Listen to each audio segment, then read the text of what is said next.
bem-vindos ao HQ Além dos Balões. No programa de hoje, vamos mostrar a conclusão do debate Clássicos da Literatura em Quadrinhos. Este debate ocorreu durante o projeto Quadrinhando, no Sesc Vila Mariana, aqui em São Paulo. E nós queremos agradecer a Regina, que abriu as portas do projeto para nós gravarmos o programa para vocês. Confiram! Também as feras, um brinde às novelas e a internet também. Tim-tim, aqui você venceu, tim-tim, aqui você venceu, tim-tim, e todo mundo gostou.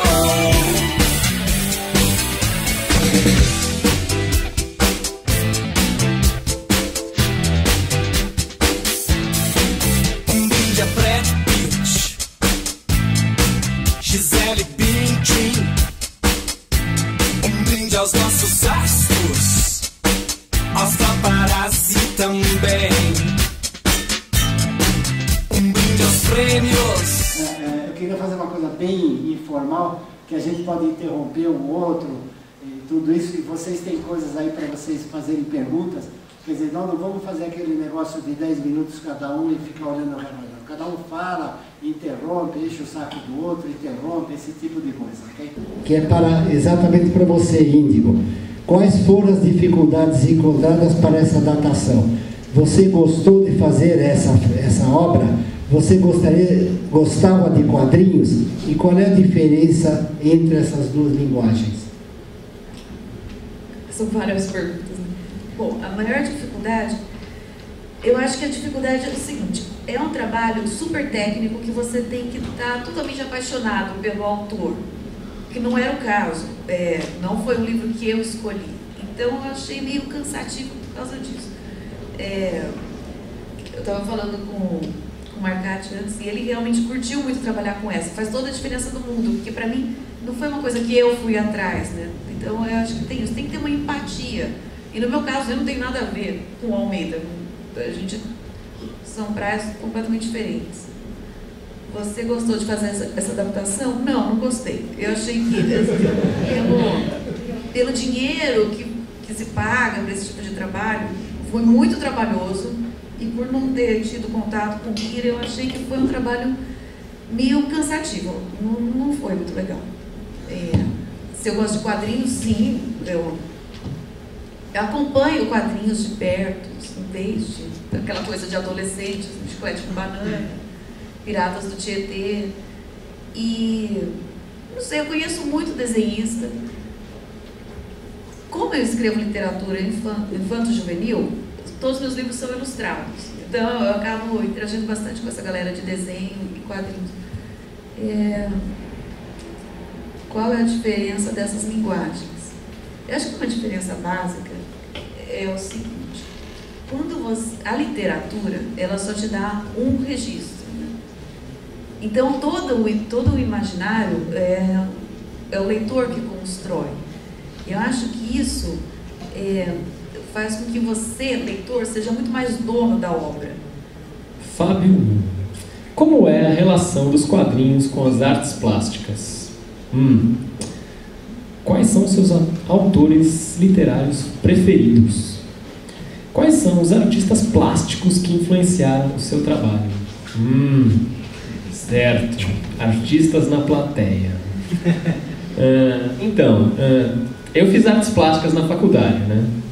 Então, por causa disso, eu gosto muito de artes plásticas e, ao mesmo tempo, eu detesto várias coisas de artes plásticas. Mas eu acho que o que eu sempre falo que é o melhor das artes plásticas para você transportar para os quadrinhos é você ter uma noção do desenvolvimento da imagem, né? Então, é que nem fazer artes plásticas hoje em dia. Por mais que você possa ser autodidata, por mais que você tenha o seu próprio trabalho, o trabalho seja uma coisa intuitiva, você tem que saber o que veio antes. Não só para não ficar repetindo o que as outras pessoas fizeram, mas é porque tem umas coisas que não fazem mais sentido. Então é muito bom você estudar artes plásticas Não para descobrir se você gosta de pintar, ou se você gosta de escultura, ou se você gosta do Picasso, ou do Monet, ou do Mondrian, mas é para você saber que o Picasso existiu e por que o Picasso era legal naquela época, por que o Mondrian era legal naquela época, por que a arte abstrata é bacana. E não só olhar a arte abstrata e falar, tá, não tem imagem, só um bando de cor, só um bando de pincelada, ou qualquer coisa assim. Então, aliás, o Pablo Picasso fez a seguinte declaração: a única mágoa da minha vida é nunca ter feito histórias em quadrinhos. Embora ele tenha feito uma que era o Francisco Franco. E então artes plásticas é muito bom para você saber como você vai usar a sua imagem. E aí, Marcati, quer pegar as perguntas aí? Já estou aqui. Ou primeiro você fala e depois você responde. Eu só queria fazer 2 comentários. Né? Essa coisa da arte que fizeram a pergunta foi Valéria, né? Tem uma coisa que eu costumo dizer, e talvez seja um pouco o seu desconforto, porque você ficou, né, mostrou um certo desdém pela coisa do estudo da arte. Não sei se é esse o termo correto. Mas tem uma coisa seguinte, tem uma coisa que eu costumo dizer, uma que eu detesto é ser considerado artista. O que eu faço é história em quadrinhos, eu trabalho com comunicação, eu não me considero um artista. E é por isso que muitas vezes eu tenho muita dificuldade em me aprofundar na questão da arte propriamente. Por quê? Porque é uma coisa absurdamente pessoal. E a gente que trabalha com escrever para alguém ler, eu não trabalho sozinho, eu não trabalho para mim mesmo, eu trabalho para alguém ler. Se uma pessoa não entender de cara o que eu escrevi, o que eu desenhei, eu vou me sentir frustrado. Então, intimamente eu tenho um pouco desse embate com a arte plástica, porque a arte plástica é uma coisa extremamente pessoal. Então você tem que entrar na cabeça do cara, tem que... E a gente que tem esse costume da comunicação é muito mais pragmático. Eu quero ler, escrever e ser imediatamente interpretado. Mesmo que eu possa incorporar linguagens novas, experimentar técnicas novas, de qualquer forma, se o cara não entendeu o que eu escrevi, o que eu desenhei, não funcionou. Então, tanto que assim, um dos caras que eu mais gosto na arte plástica é o Paul Cézanne. Mas não pela pintura, porque eu tenho um livro de biografia da biografia dele, que eu acho fascinante a biografia dele. Entendeu? Eu gosto muito mais da biografia dos artistas do que propriamente dos seus trabalhos. Eu conheço muito pouco os nomes dos quadros de Van Gogh. Eu gosto muito de ver a biografia do Van Gogh. Aliás, eu tenho bronca da biografia do Van Gogh e gosto muito mais da história pessoal do Paul Cézanne. E isso, para mim, é uma grande influência no meu trabalho, é a biografia do Paul Cézanne. A pintura dele não me diz tanto quanto a própria história pessoal dele. Quer dizer, o que eu estou jogando isso para vocês, na minha cabeça é absolutamente definido. Não sei se para vocês é a mesma coisa. Acho que a minha relação com a arte plástica é essa. Eu não consigo me colocar algo absolutamente pessoal. Eu tenho que trabalhar com uma linha de comunicação. E por isso que eu não consigo discernir, estudar e me aprofundar muito na arte plástica. E é por isso que acho que foi dessa forma que eu entendi quando você falou que é muito mais importante descobrir por que Picasso foi importante para a sua época, porque é a nossa visão de linha lógica, de fatos e de conjunturas, muito mais do que propriamente um monte de pincelada na tela. Isso que você falou, que você não se considera um artista, me lembrou que uma das vezes que eu trouxe o meu amigo Eliezer, o gênio Eliezer, para o Brasil, o JB Medeiros, eu levei ele no aeroporto para esperar o Eliezer. O JB Medeiros, do estado de São Paulo, do Caderno 2, foi comigo no meu carro. E quando chegou lá, o JB Medeiros perguntou para o Eliezer: o que você acha do pessoal que diz que você é gênio? E o Eliezer falou assim: não, eu faço que nem o Daumier, eu desenho, e os outros é que julgam. Então, quer dizer, eu diria que você é um artista. Tá, sabe, essa coisa de você ter uma palavra, um adjetivo, mas no sentido absoluto da palavra, não dá. Eu não posso ser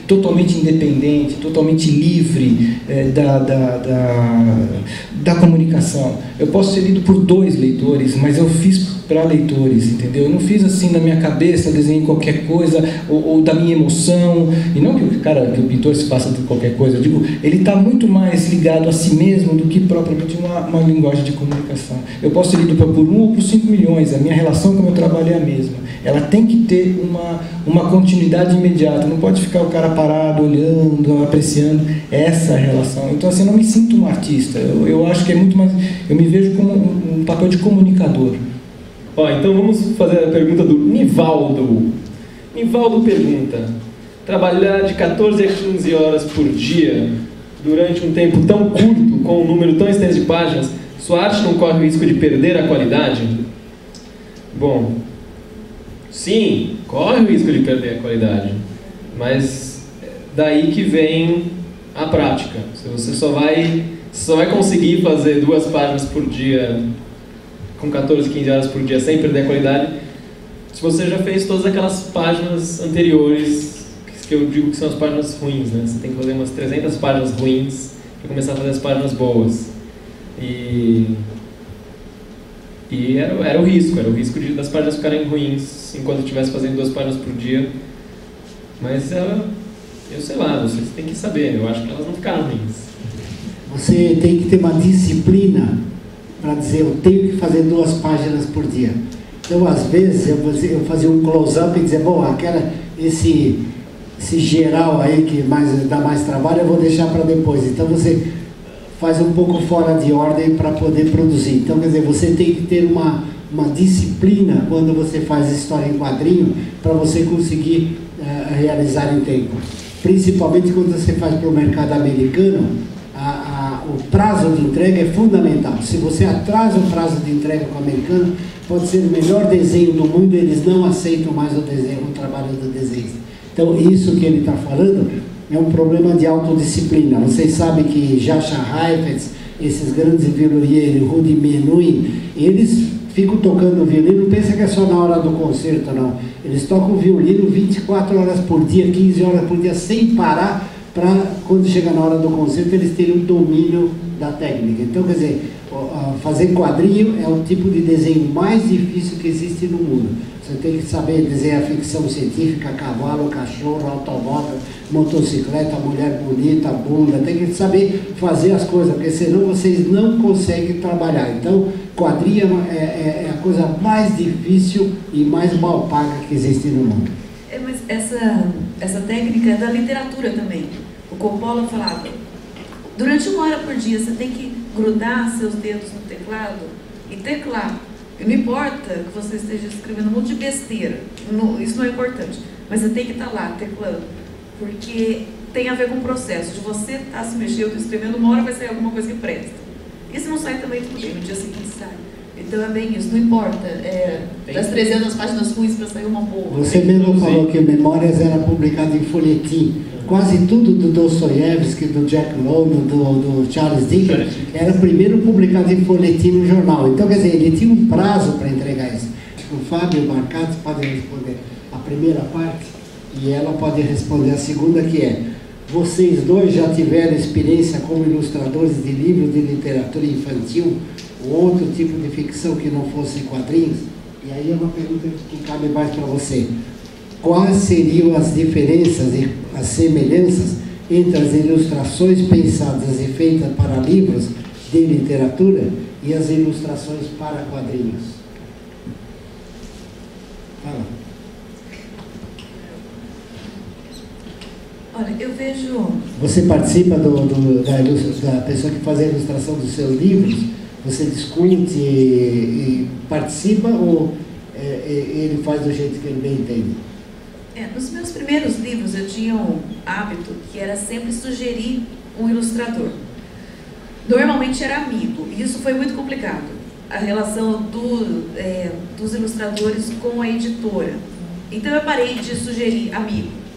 E agora a editora escolhe, me passa os desenhos e eu acabo escolhendo um ilustrador. Agora eu vejo o seguinte: o desenho do quadrinho, ele não é uma ilustração. A obra, um quadrinho, ele é uma combinação de texto e imagem que um não funciona sem o outro.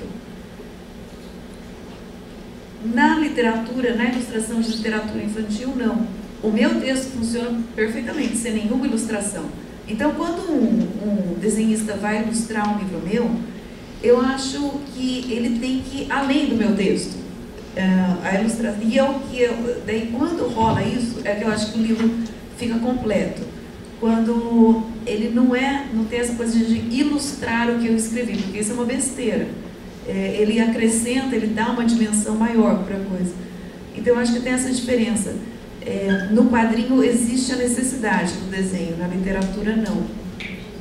E o Fábio Moon e o Barcati têm experiência de fazer ilustração de livro infantil ou não?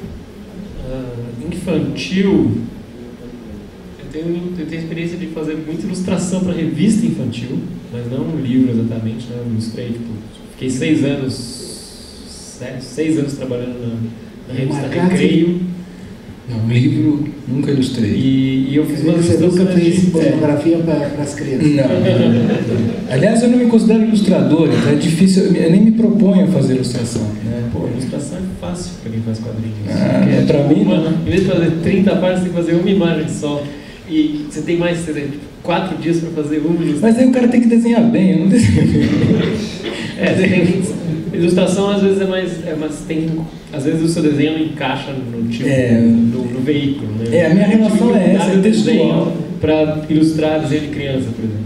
Mas eu ilustrei livro juvenil. A gente fez um trabalho para a coleção Vagalume, que a gente fez por curiosidade. Eu cresci, eu li o livro da coleção Vagalume com os desenhos. Vou fazer um trabalho da coleção Vagalume, quando eles me chamaram. Mas eu não tinha essa liberdade que ela fala de ir além do texto. Tinha muita determinação, tinha muita descrição do que eles queriam, meio podava assim, a criatividade na hora de fazer a ilustração na coleção Vagalume e numa outra. Então não era tão livre assim. Por que essa de Queiroz? Você faria outra adaptação? Você acha necessárias as adaptações literárias? Começando de baixo para cima, é necessário as adaptações literárias? Não é necessário, é estimulante, é delicioso. Eu adorei fazer e faria... se eu não tivesse vontade de também fazer as minhas próprias histórias, eu só faria adaptação, né?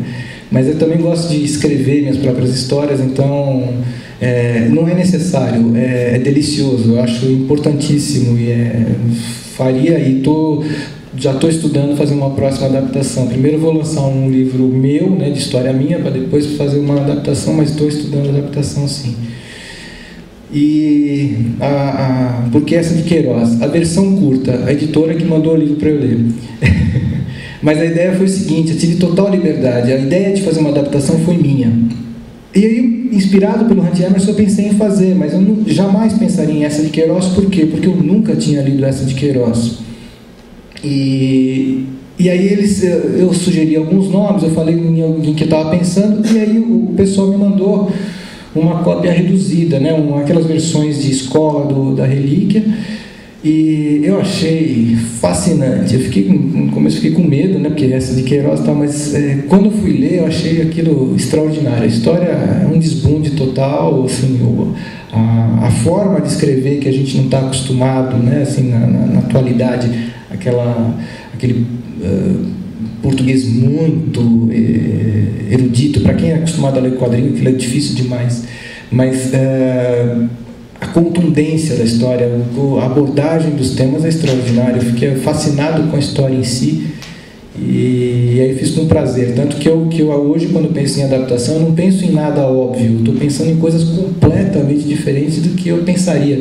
O meu mote inicial de fazer uma adaptação, eu tinha pensado em Plínio Marcos, e hoje a última coisa que eu quero fazer é Plínio Marcos, porque seria uma escolha óbvia no meu trabalho.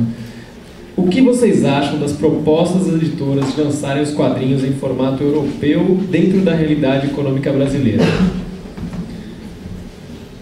Eu acho que existe uma certa dificuldade, porque você vê que O Alienista é o livro mais caro que eu já lancei, né?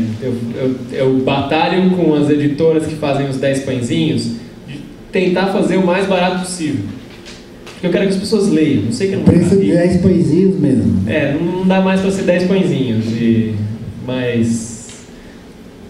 mas eu tento fazer o mais barato que der, porque como eu não vou ficar rico mesmo fazendo os 10 pezinhos por enquanto, então quero que as pessoas leiam e não tenham a desculpa, não comprei porque era caro.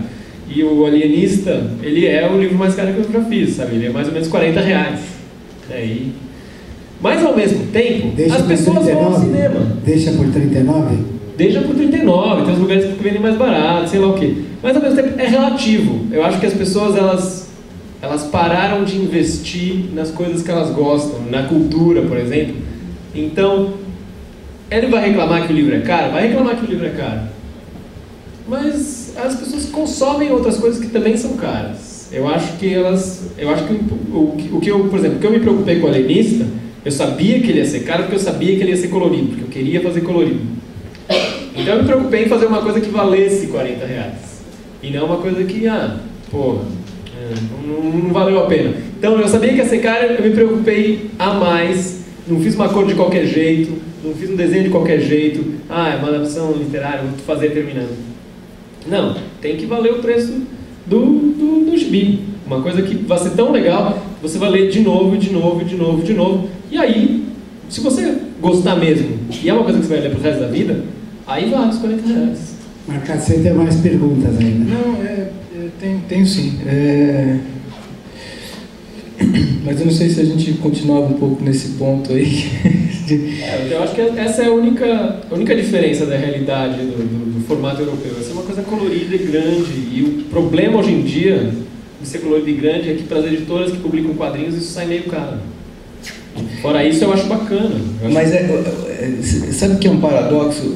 E não sei se é um paradoxo. O livro caro é o que está mantendo as editoras produzindo.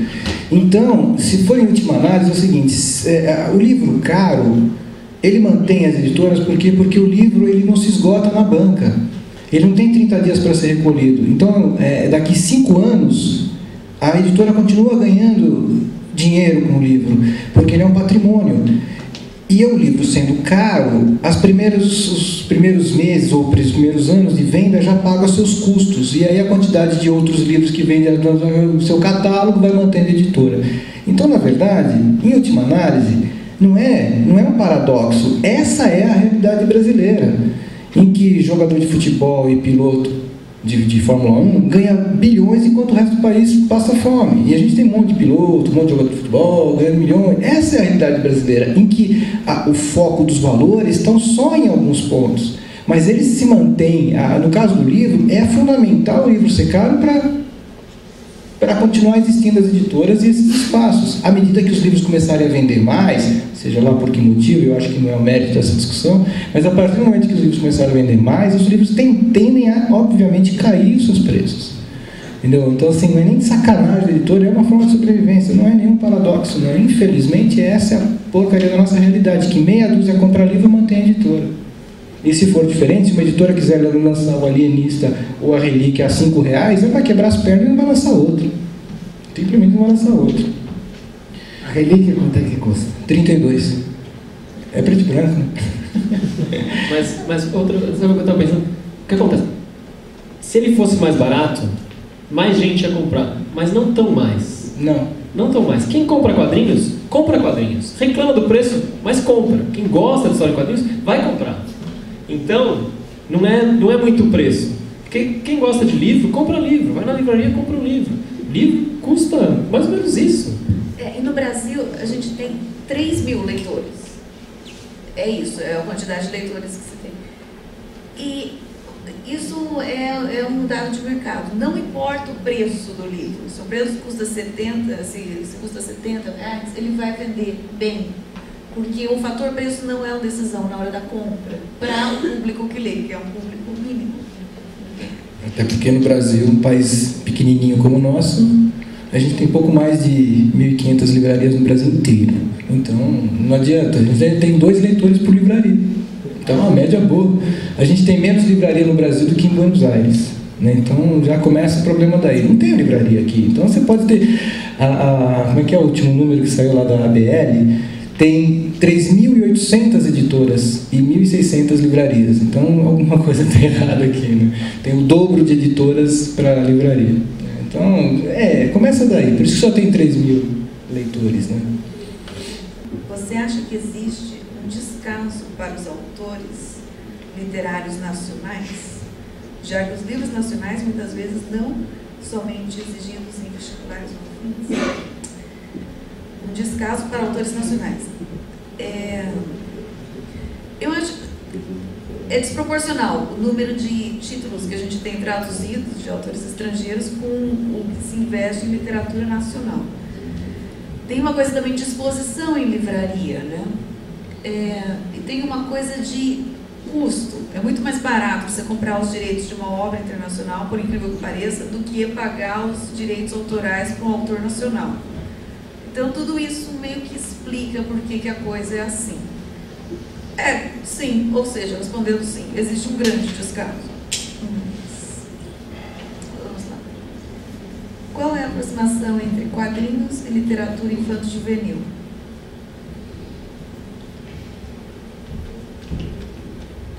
Olha, eu acho que não tem muito a ver.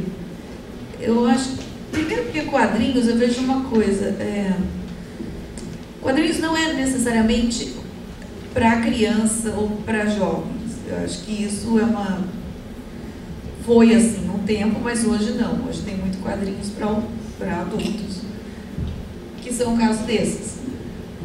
A literatura infanto-juvenil, eu acho que ela tem várias restrições, que são as restrições de temas e de linguagem, né? Você tem que ter um cuidado muito grande aí. Não sei, eu não consigo associar paralelos entre as duas coisas. É o público. Mas eu acho que o público não é, porque o público... Não digo o público do quadrinho, mas o público infanto-juvenil também lê quadrinhos.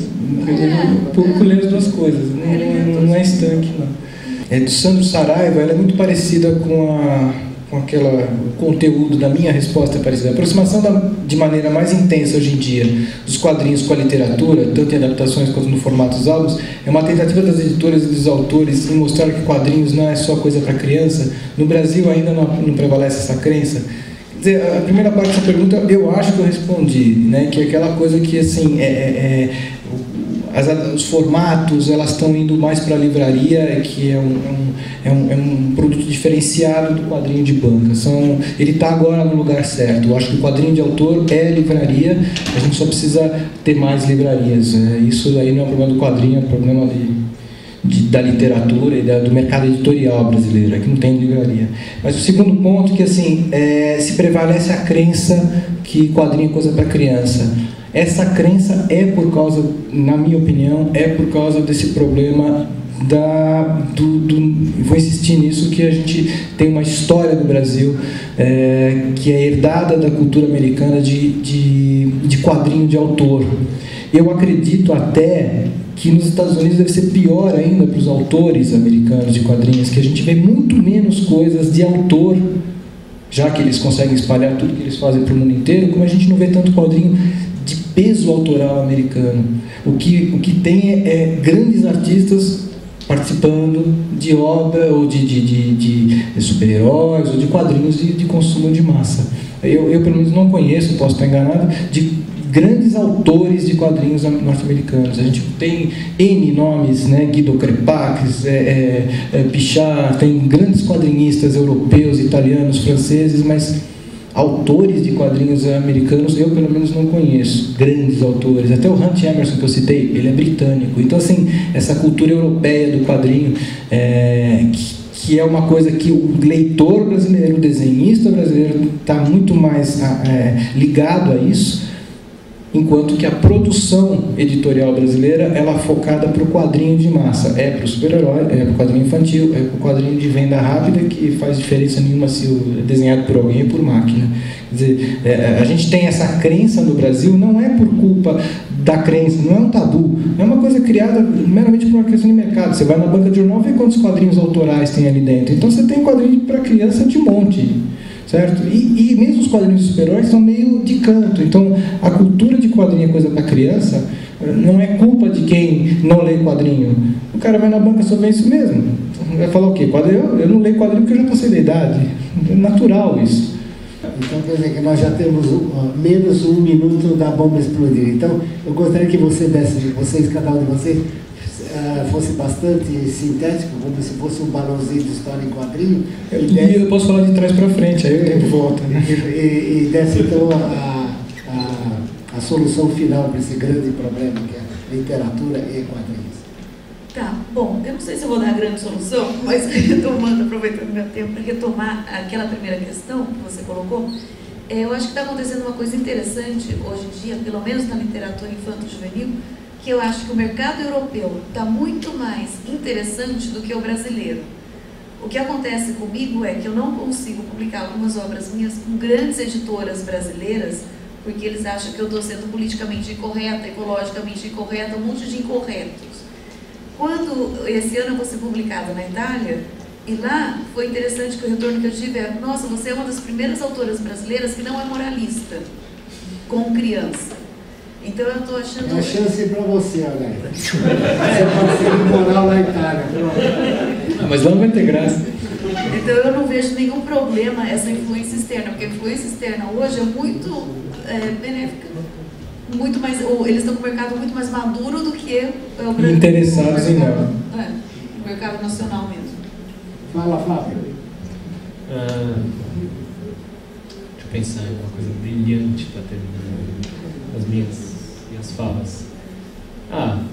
Eu acho que enquanto as adaptações literárias estiverem trazendo gente que gosta dos livros para ler quadrinhos e gente que gosta de quadrinhos para ler os livros, tá bem. Enquanto os artistas estiverem aproveitando essa onda de adaptações literárias e estiver fazendo um bom trabalho, tá bem. Porque a gente precisa de mais gente produzindo para ter um volume de trabalho em que as pessoas se acostumem a ter quadrinistas, né? O problema não é que as pessoas não leem, é que elas leem uma vez e aí demora séculos para sair próximo. Se tiver um volume, as pessoas vão criar o costume de ler.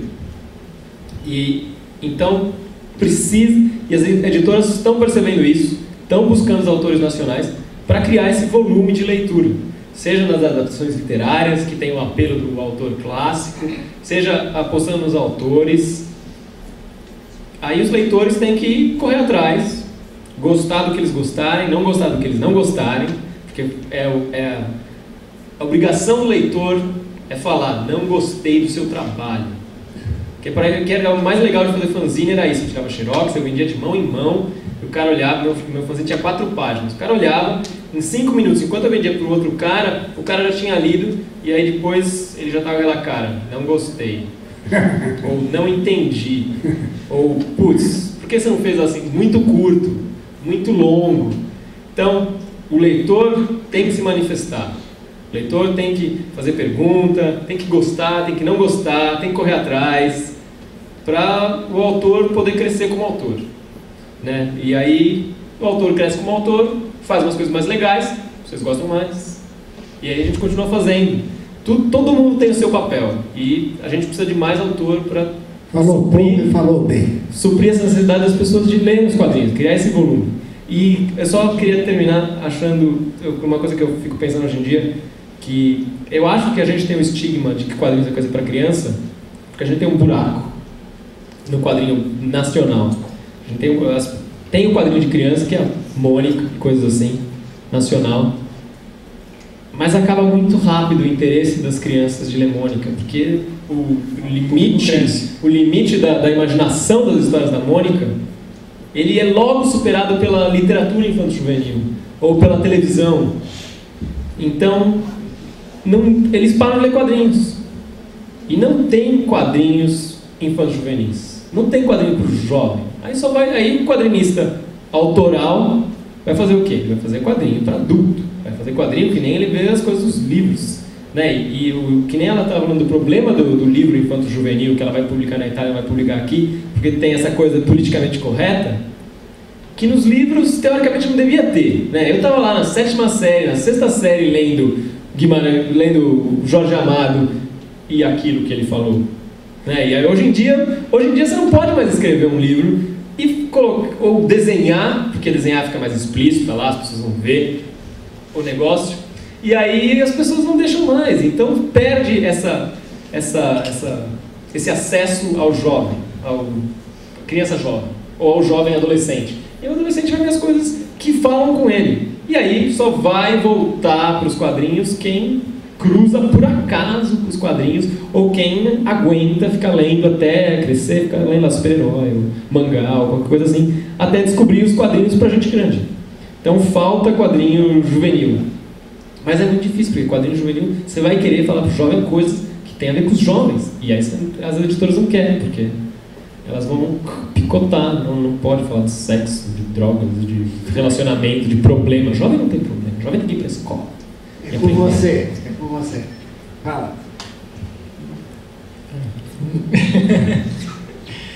Não sei, eu só acho que eu tenho uma visão particular sobre essa coisa de literatura e quadrinhos. Para mim, quadrinhos é uma forma de literatura, não está mudando nada. Para mim, assim, sempre foi uma forma diferente. Assim como dentro da literatura você tem conto, novela, romance, você tem história em quadrinhos. Para mim, eu ainda tenho uma visão um pouco...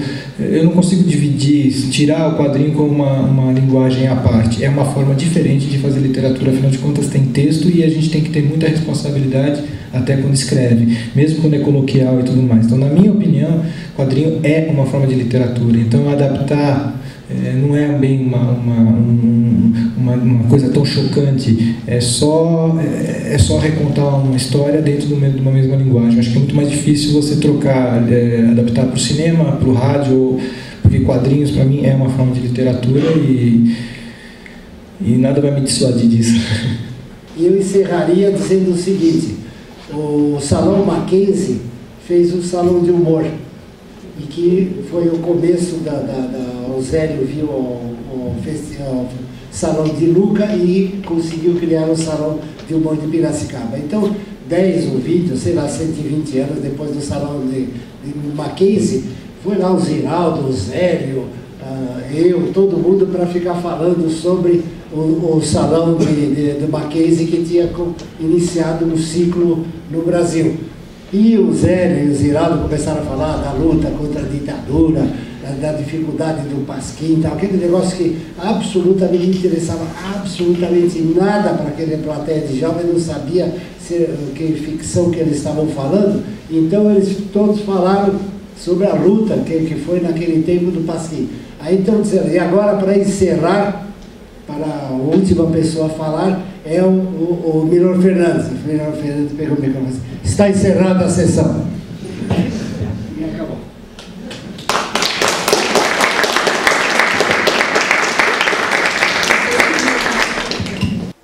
Estamos com a Regina, que é animadora cultural aqui do Sesc Vila Mariana, que é do núcleo da Imagem da Palavra. Da Imagem da Palavra, que é uma das organizadoras aqui do projeto Quadrinhando. E ela vai nos explicar o que é o projeto Quadrinhando. O projeto foi elaborado desde janeiro de 2006 por um colega que é apaixonado por quadrinhos, né? E esse Quadrinhando é um projeto que disponibiliza quadrinhos temáticos. Então, o primeiro foi de mangá, depois autores independentes. Falamos sobre o olhar feminino dentro dos quadrinhos, o olhar do homem perante a questão da mulher. E temos agora clássicos da literatura em quadrinhos, né? E nesse momento, a gente sempre fica maturando vários temas, né? A gente tem temas como quadrinhos de conflitos, quadrinhos e eróticos, quadrinhos, e a gente vai pesquisando vários temas e a gente vai maturando se esse tema é pertinente para a entidade, se seria interessante também para o público, né, para a formação de público e educação em geral, que é o objetivo do SESC. E surgiu a possibilidade de trazer, né, com esse tema, trazer pessoas que fizeram adaptações, trazer uma escritora, a Índigo, que é escritora e teve uma experiência com quadrinhos, ela nunca tinha trabalhado com quadrinhos, trazer quadrinistas que fizeram adaptações, e o Álvaro de Moya, que é um expert, né, que trabalhou que trabalha desde a década de 50, né, com quadrinhos, trabalhou na EBAL, trabalhou adaptações e a gente trouxe agora, nesse momento, um bate-papo e a gente gostaria que a cada tema a gente trouxesse debatedores, especialistas em quadrinhos para fazer esse trabalho, né, divulgação. Esse link com quadrinhos de literatura. Qual a periodicidade que acontece esse evento? A exibição, a disponibilidade dos quadrinhos é de 4 em 4 meses. E agora, se der certo, né, a gente vai continuar a fazer. Já deu certo. Já deu certo, né? A gente vai continuar a fazer, talvez no encerramento desse semestre, talvez em outubro, a gente desse quadrimestre, desse tema, né, a gente fale um pouco mais sobre literatura, ou a gente ainda está pensando, está maturando, né, a gente está sentindo um pouco, né, porque é importante trazer quadrinistas, a gente está pensando em retomar quadrinhos de cinema e trazer também algumas pessoas que fizeram adaptações, né, que tiveram seus quadrinhos adaptados para o cinema. Então a gente está pensando ainda em outras atividades. E como vocês viram aí, o público participa. É muito importante essa participação. Quer dizer, vocês viram que os debatedores, eles conversavam sobre perguntas da plateia. Esse é um esquema muito interessante que deve ser repetido nos próximos. O Sesc Vila Mariana, ele tem esse formato, ele sempre trabalhou nesse formato que é muito interessante, a interação direta do público com os palestrantes, né, e é um bate-papo, né, então a ficha de inscrição, sempre essa dinâmica de resposta, a pessoa pergunta e o palestrante já fala, é dinâmico e isso é interativo. Eu acho que essa é a proposta, é um bate-papo, é uma interação e eu acho que isso funciona, vem funcionando na entidade, na instituição, aqui no Sesc Vila Mariana, e é muito importante. Eu acho que dá vida para o evento, né? É dinâmico. Exato. Então eu quero agradecer a Regina e até o próximo Quadrinhando. Então concluímos assim Clássicos da Literatura em Quadrinhos. E queremos agradecer ao Sesc Vila Mariana por essa oportunidade de ter um projeto Quadrinhando. É isso aí, um projeto que fala do nosso mundo, o mundo dos quadrinhos, da literatura em quadrinhos, dos clássicos da literatura em quadrinhos, do mangá, dos fanzines. Virão mais projetos como a Regina nos contou. Um abraço e até o próximo HQ Além dos Balões.